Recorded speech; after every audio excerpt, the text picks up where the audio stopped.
महिला आरक्षणाच्या मुद्द्यावरून राज्यातील राजकारणात नवा वाद पेटला आहे. विरोधी पक्षनेते विजय वडेट्टीवार यांनी पत्रकार परिषदेत बोलताना भाजपवर थेट हल्लाबोल केला आहे. महाराष्ट्रात नव्हे तर संपूर्ण देशातच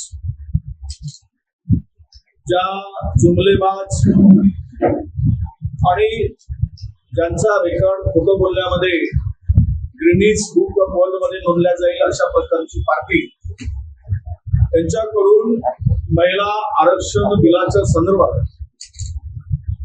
जो अपप्रचार सुरू आहे, या 131व्या घटना दुरुस्तीला जे 17 एप्रिलला हे बिल मांडलं गेलं आणि त्यानंतर महिलांची आंदोलन भाजपा करते. मुख्यमंत्री रोज प्रेस पुढे जाऊन काँग्रेसला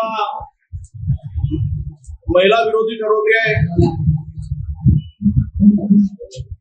देशाचे पंतप्रधान नरेंद्र मोदीजी यांनी जी प्रेस घेतली, पंतप्रधान म्हणून होती की प्रचारक म्हणून होती, हे संपूर्ण देशाने बघितलं आहे. वडेट्टीवार म्हणाले की इंडियन नॅशनल काँग्रेस हा पक्ष नेहमीच महिलांच्या सक्षमीकरणाकरिता काम करत आला आहे. काँग्रेसच्या कार्यकाळातच महिला आरक्षणाचा निर्णय जाहीर करण्यात आला होता, असा दावाही त्यांनी केलाय. 106वी जी घटना दुरुस्ती झाली 2023 मध्ये, त्यामध्ये महिला आरक्षण हे 33% एकमताने मंजूर झालेलं होतं. त्याचबरोबर त्यांनी भाजपवर गंभीर आरोप करत म्हटलं आहे की भाजपची विचारसरणी मनुवादी असून महिलांच्या आरक्षणाबाबत त्यांची भूमिका स्पष्ट नाही. त्यामुळे जनतेमध्ये संभ्रम निर्माण होत असल्याचंही त्यांनी नमूद केलं आहे. आणि एकमताने पारित झालेले आरक्षण खरं तर त्यावेळेस काँग्रेसनी मागणी केली होती की 2024च्या लोकसभेमध्ये आणि होणाऱ्या विधानसभेमध्ये हे आरक्षण लागू करावं. पण जिनकी नियत में खोट आहे त्यांनी बिल पारित केलं एकमताने 106वी घटना दुरुस्ती करून 2023 मध्ये आणि लागू करण्याची घोषणा केली 2029 मध्ये. यामागचं षडयंत्र, कट, कारस्थान हे संपूर्ण त्यावेळेस चर्चेचा विषय होता की बिल जर एवढा लवकर पारित का केलं, लागूच करायचं नव्हतं, 2029 मध्ये लागू करायचं होतं.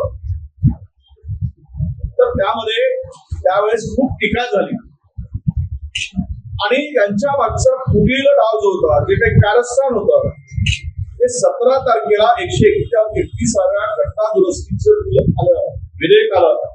त्यावेळेस ते सगळ्यांच्या पुढे ओपन झालं.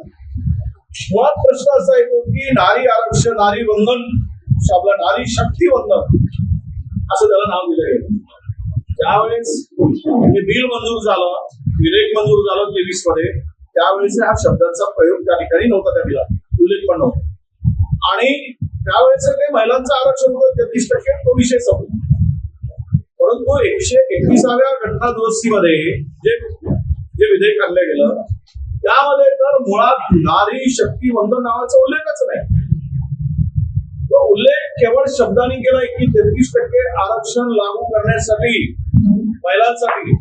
त्या विधेयकामध्ये वरची एक लाईन सोडली तर खाली संपूर्ण परिसीमन, डिलिमिटेशन असं त्यामध्ये हेतू होता. आणि काँग्रेसची भूमिका ही स्पष्ट होती की तुम्ही आहे त्याच परिस्थितीमध्ये, म्हणजे लोकसभेमध्ये असलेल्या संख्यावर किंवा विधानसभेमध्ये असलेल्या संख्यावर, हे प्रादेशिक समतोल उत्तर, दक्षिण, पूर्व, पश्चिम या सगळ्या राज्यांना समान त्यांना अधिकार किंवा समान हक्क मिळावा हा त्यामागचा उद्देश होता. आणि आज मात्र यामध्ये गिरा तो भी टांग ऊपर करे सो कायदा किंवा त्यामागची त्यांची भूमिका. यावेळी त्यांनी डिलिमिटेशनचा मुद्दाही उपस्थित केला आहे. महिला आरक्षणाचा खरा संबंध हा मतदारसंघ पुनर्रचनेशी असल्याचं सांगत भाजप मुद्दाम जनतेची दिशाभूल करत असल्याचा आरोप त्यांनी केलाय. तसेच काँग्रेस महिला आरक्षणाला विरोध करत असल्याचं खोटं चित्र उभं करून भाजप काँग्रेसची बदनामी करण्याचा प्रयत्न करत असल्याचंही वडेट्टीवार यांनी स्पष्ट केलं आहे. या मुद्द्यावरून राज्यातील राजकीय वातावरण अधिकच तापलं असून आगामी निवडणुकांच्या पार्श्वभूमीवर हा वाद आणखी तीव्र होण्याची शक्यता राजकीय वर्तुळात व्यक्त केली जात आहे.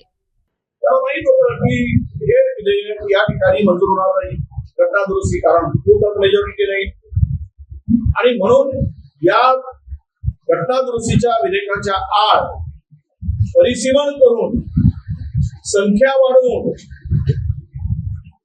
यामध्ये या मतदारसंघाची तोडफोड करून 2011च्या जनगणनेचा आधार घेऊन खर तर कुठलीही डिलिमिटेशन कुठलाही करायचं असेल तर तो पहिल्यांदा जनगणना करून नंतर ते डिलिमिटेशन करायला पाहिजे. पण त्यामध्ये 2011ची लोकसंख्या गृहीत धरून